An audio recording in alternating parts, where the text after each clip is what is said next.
Rise is a true story of Margaret Pogiak Fenton's experience in residential school in Aklavik, Northwest Territories. Margaret's real name was Oliman.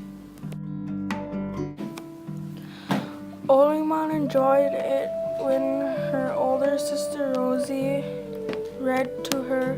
She wanted to be able to read just like Rosie. Her favorite book to listen to was Alice's Adventure in Wonderland. She begged her father to let her go to school. He did not want her to go because he knew what the school was like. After her 8th birthday, Oliman asked her father again with much reluctance. He agreed that she could go to school.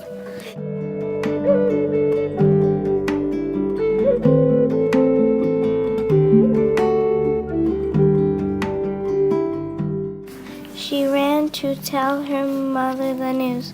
Her mother was not pleased. Finally, the day came to go to school. Oliman's mother took her shopping. She got a toothbrush, what they thought was toothpaste, and a pair of warm gray stockings.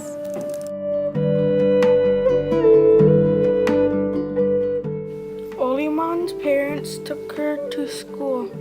She was excited, but her parents were worried about leaving her. Oliman's parents did not want her to stay at the school, but she was taken away by the Raven, a mean-looking nun who was a teacher at the school. At school, Oliman was called Margaret. When she arrived at the school, the nuns gave her new clothes and the Raven cut her murder chair. Margaret met Sister McQuillan when she was brushing her teeth. Sister McQuillan seemed nice. Margaret had to work instead of learning to read. She had to clean the classroom.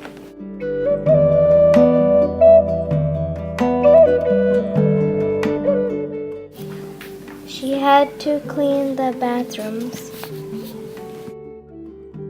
Margaret realized that school was not that she thought it would be, and she wants to go home. Finally, it was time for Margaret's first reading lesson. Margaret did not know English, and she did not know what was going on in class. Margaret had to clean the chalkboard because the Raven thought that she could do chores better than learn how to read. Margaret couldn't eat the strange food in her dining hall. Margaret accidentally spilled her soup on the Raven. Sister McQuillan stepped in between Margaret and the Raven to protect Margaret. The Raven was very angry. Margaret knew she was in big trouble. Margaret was planning to leave in the summer, but her parents sent her a letter that they couldn't come get her because the boat could not get through the ice. Margaret was devastated because she was ready to go home and get away from all the mean behavior. Margaret had to work in the hospital during the summer.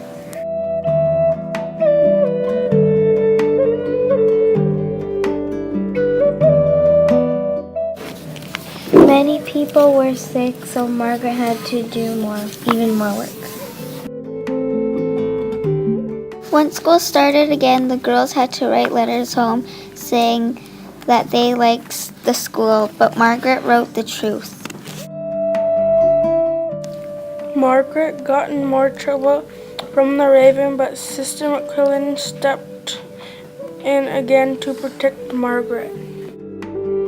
The girls were taken to the local radio station to record messages to their families. Margaret would not lie and could not repeat the words she was told to say. Margaret did not say a word. One day, the Raven gave out warm gray stockings to the girls.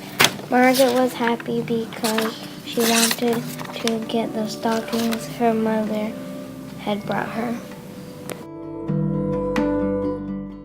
The Raven ruined Margaret's good mood by showing her new stockings, which were red and very large and baggy.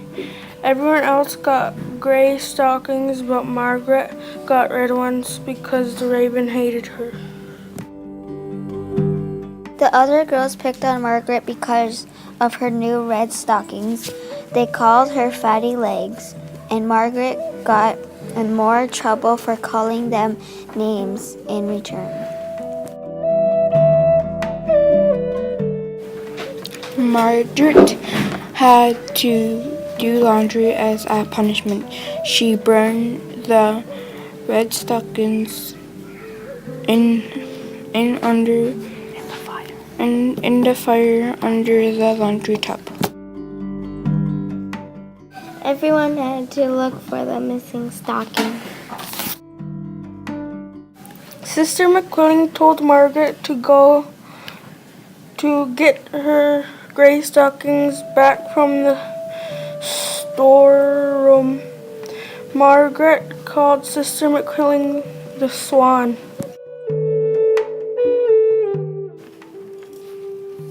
The Raven was very angry that Margaret had gray stockings and then got even angrier when Sister McQuillan spoke to her.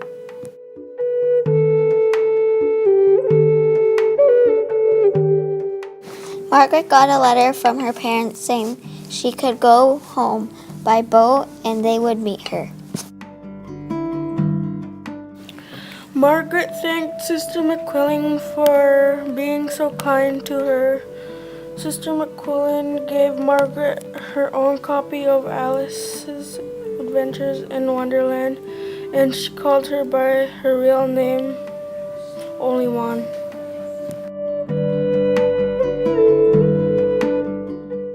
Olimon's family was eager, waiting for her to return from school.